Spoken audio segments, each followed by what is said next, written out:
Hello everyone, welcome to Chemistry Box by Muskan. So, this is the part 2 of our chapter 2 series, that is electrochemistry.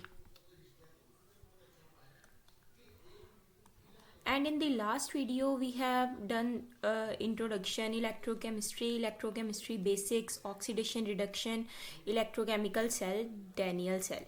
And today we will continue with galvanic or voltaic cell, electrode potential of half cell, standard hydrogen electrode. So let's get started. First of all, galvanic or voltaic cell. As we have discussed in last video, that what is a Daniell cell, how it is working, everything about Daniell cell. But the thing is that as we are discussing about the electrochemical cells, okay, so galvanic cell is also an electrochemical cell. so जो Daniel cell था वो भी एक गल्वेनिक cell की ही example है, ठीक है।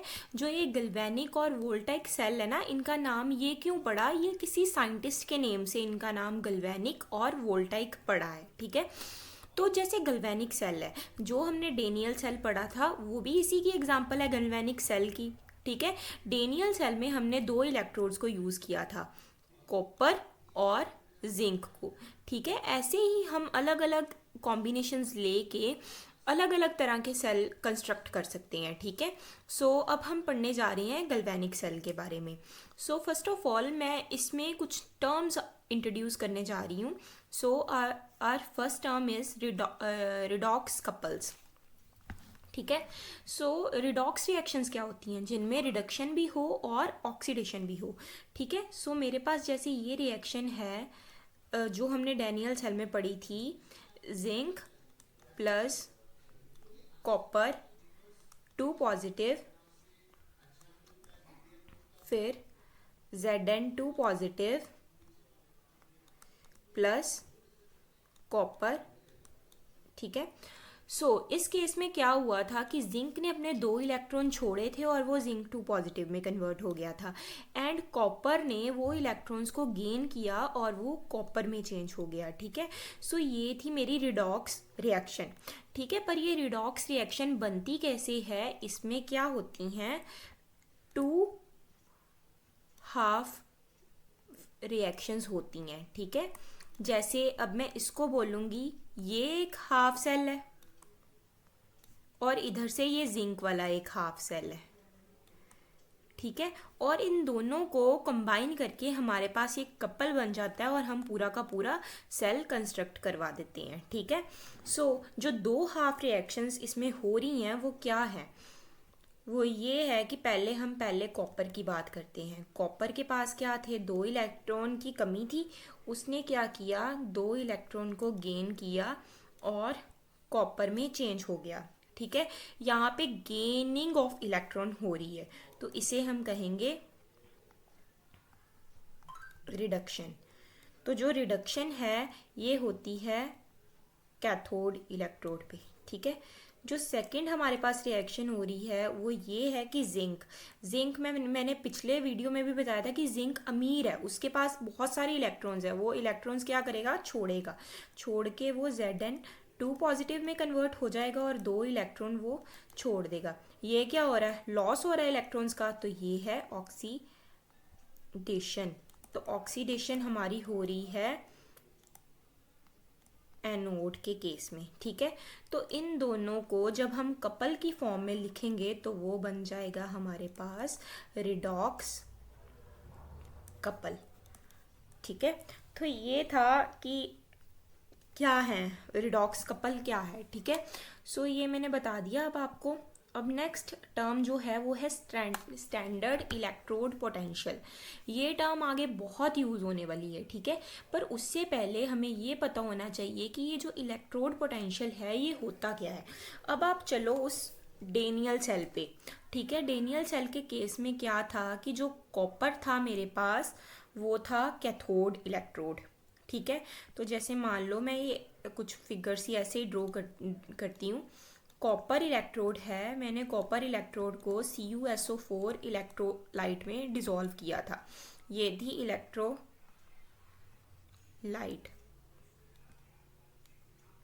और ये है इलेक्ट्रोड, ठीक है। तो देखो कि मैंने इसको इसमें डिप किया था, है ना। तो क्या हुआ था कि जब मैं इसको इसमें डिप कर रही हूँ तो जो जिंक इलेक्ट्रॉन छोड़ रहा था वो इस इलेक्ट्रोड पे आ रहे थे। कॉपर क्या कर रहा था, उन इलेक्ट्रोड्स को अपने अंदर ले रहा था, मतलब वो अपने अंदर कॉपर उसको पकड़ रहा था, इलेक्ट्रॉन्स को जो उस पे आ रहे थे, ठीक है।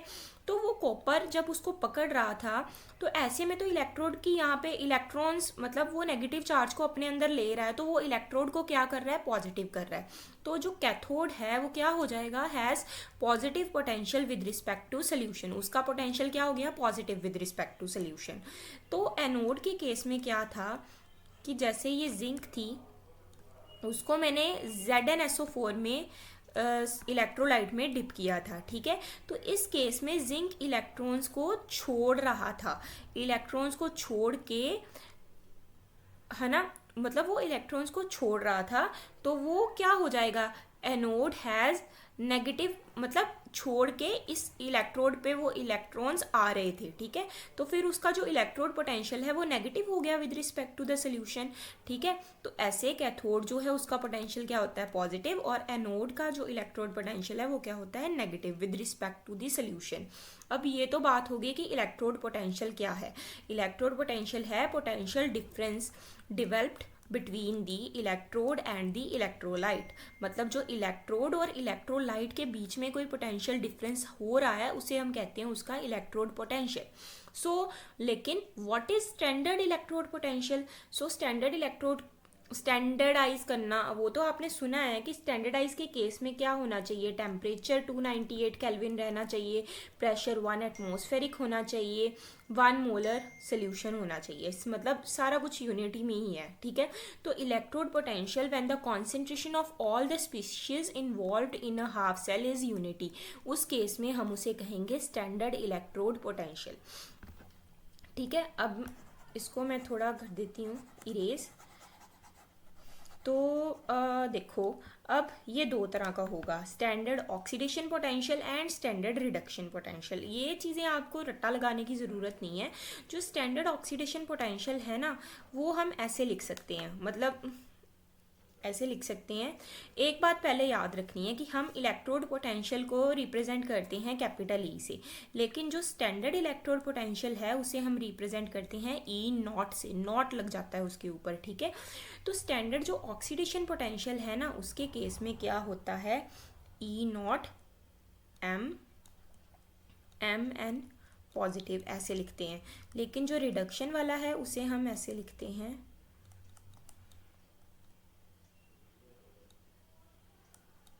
ठीक है।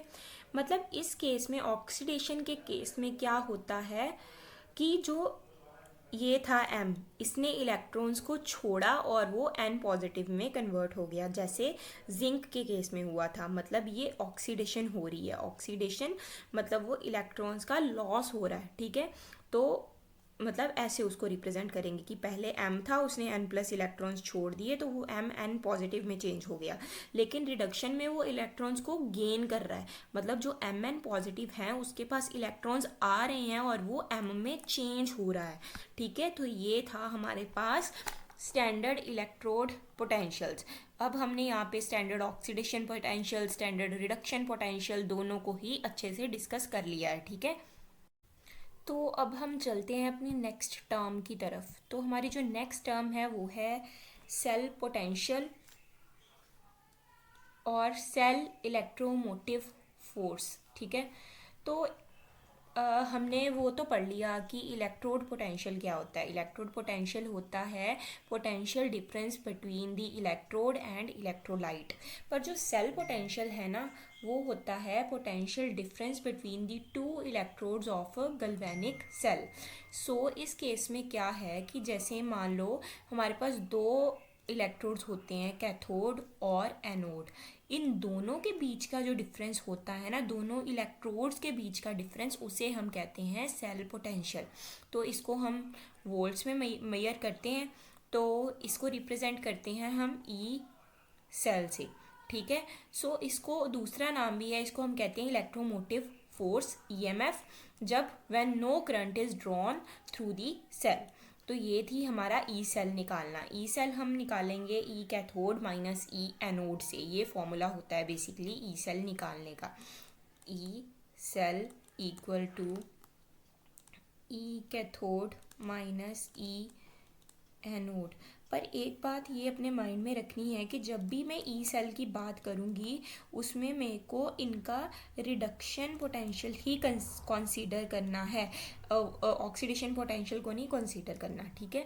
सो नेक्स्ट है हमारे पास गैल्वेनिक सेल रिप्रेजेंटेशन। अब इतनी कहानी डालना, तो इतनी फिगर क्रिएट करना, ये तो पॉसिबल नहीं हो सकता। हमने ईजी वे में इसकी रिप्रेजेंटेशन करनी है। तो वो कैसे करते हैं?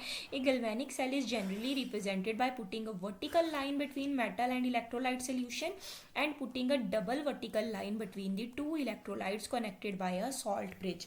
अब देखो, जैसे मेरे पास डेनियल सेल में क्या था, जिंक सॉलिड में था, उसने 2 इलेक्ट्रॉन छोड़ के वो बन गया था Zn2 पॉजिटिव, ठीक है। तो ये थी मेरे पास मेटल और ये था एक्वस मतलब सोल्यूशन। तो मेटल और सोल्यूशन के बीच को मैं रिप्रेजेंट किया एक वर्टिकल लाइन लगा के। फिर उसके बाद ये तो एक हाफ सेल की बात होगी, फिर इसमें 2 आ जाएंगे जो मैं सॉल्ट ब्रिज को रिप्रेजेंट कर रही हूँ। उसके बाद दूसरे इन इलेक्ट्रोलाइट की बात करेंगे तो वो था मेरे पास कॉपर 2 पॉजिटिव एक्वस में, ये बात है सोल्यूशन की। फिर इसको यहाँ पे मैंने लिखना है अब मेटल को, तो मैं लिखूँगी वो कॉपर बन गया था 2 इलेक्ट्रॉन लेके, तो ये हो गया सॉलिड, ये है मेटल, ठीक है। इसको रिप्रेजेंट दोनों को किया एक वर्टिकल लाइन लगा के, ठीक है। तो ये थी मेरे पास एक एग्जांपल। अब मैं लेती हूँ एग्जांपल नंबर 2, ठीक है। मान लो कि मेरे पास अब ये है 2 इलेक्ट्रोड्स हैं, कॉपर इन सॉलिड, इसको वर्टिकल लाइन लगा के कॉपर बन गया 2 पॉजिटिव, ठीक है। ये है एक्वस में। फिर इसमें 2 वर्टिकल लाइन लगाई तो मेरे पास यहाँ पे है सिल्वर पॉजिटिव, और ये है एक्वस में, इसमें फिर एक लाइन लगाई, फिर है सिल्वर, ठीक है।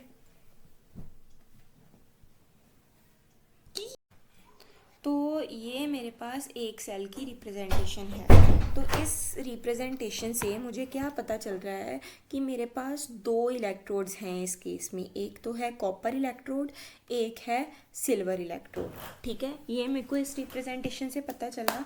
और जब हम बात करते हैं अब सिल्वर इलेक्ट्रोड की,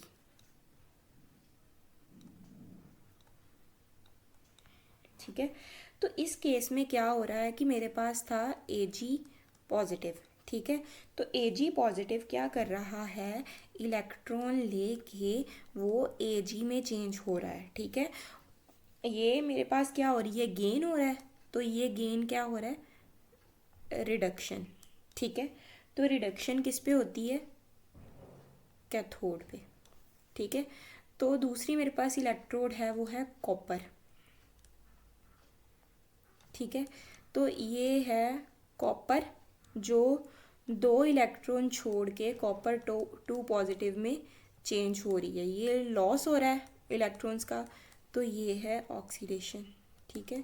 तो ये होती है एनोड के केस में, ठीक है। अगर मैंने अब इस सेल का ई सेल निकालना हो तो मैं कैसे निकालूंगी, ई कैथोड माइनस ई एनोड से, ठीक है।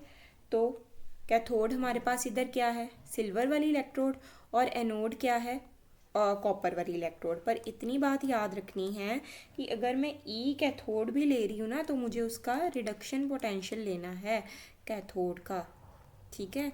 और इधर भी एनोड का भी मुझे क्या लेना है, रिडक्शन पोटेंशियल एनोड का, ठीक है। तो इससे मैं थोड़ा सा अब यहाँ पे करती हूँ, आप नोट डाउन कर लेना, ठीक है। ठीक है, तो ये मेरे पास जैसे ये थी, मतलब यहाँ पे क्या है फिर, अगर ई सेल इसका निकालना हो तो मुझे कैथोड चाहिए, तो कैथोड में है सिल्वर, तो ये इसका भी रिडक्शन पोटेंशियल लेंगे तो ये बन जाएगा Ag पॉजिटिव Ag, ठीक है। फिर कॉपर का भी रिडक्शन पोटेंशियल लेंगे, कॉपर 2 पॉजिटिव और कॉपर, ये दोनों की वैल्यूज़ पुट करके मैं ई सेल की वैल्यू बड़ी इजीली निकाल सकती हूँ। ठीक है, तो ये था हमारे पास सेल रिप्रेजेंटेशन कैसे करते हैं, और अगर ई सेल निकालना हो तो वो मैं कैसे निकाल सकती हूँ। ठीक है, तो नेक्स्ट है अब हमारे पास electrode potential of half cell. तो ये तो हमने पढ़ लिया कि हम ई सेल कैसे निकालते हैं। ई सेल हम यहाँ तो निकालते हैं ई कैथोड माइनस ई एनोड, और हम इसको ऐसे भी लिख सकते हैं ई राइट माइनस ई लेफ्ट। पर ये तो हमारा ई सेल निकालने का फॉर्मूला हो गया ना। पर हम ये कि हमने दोनों हाफ सेल की पोटेंशियल को माइनस करना है, पर हम इस हाफ सेल की पोटेंशियल कैसे निकालेंगे, ये भी तो हमें कुछ ना कुछ चाहिए ना इसके लिए। तो यहाँ पे एक नया कॉन्सेप्ट आ जाता है SHE का, शी का कॉन्सेप्ट, जो होता है स्टैंडर्ड हाइड्रोजन इलेक्ट्रोड। ठीक है, तो यहाँ पे अब हम नेक्स्ट इसकी कंस्ट्रक्शन मतलब रिप्रेजेंटेशन सब कुछ इसका पढ़ेंगे कि SHE होता क्या है। ठीक है, तो अब हमारे पास है स्टैंडर्ड हाइड्रोजन इलेक्ट्रोड। तो इसको हम इस एज अ रेफरेंस इलेक्ट्रोड भी यूज़ करते हैं।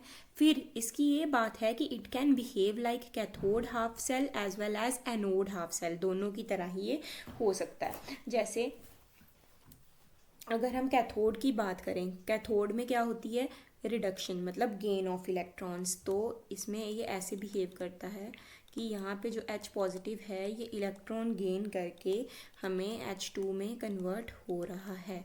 ठीक है, और एनोड हाफ सेल कैसे बिहेव करता है, जब ऑक्सीडेशन होती है तो इस केस में 1/2 H2 जो गैस है ये इलेक्ट्रॉन छोड़ के H पॉजिटिव में चेंज हो रही है। पर एक बात याद रखनी है कि चाहे वो ऑक्सीडेशन हो या वो चाहे रिडक्शन हो, ठीक है, दोनों के केस में जो इलेक्ट्रोड पोटेंशियल है वो ज़ीरो ही रहेगा। मतलब ई एनोड के केस में भी, ई कैथोड के केस में भी। ठीक है, तो अब इसकी कंस्ट्रक्शन होती क्या है। ठीक है, तो ये इसको हम रिप्रेजेंट करते हैं हाफ सेल को ऐसे, platinum solid, H2 gas, H positive aqueous. ठीक है, तो कंस्ट्रक्शन ऐसे है कि ये प्लेटिनम कोटेड है जो इलेक्ट्रोड हमने डिप की।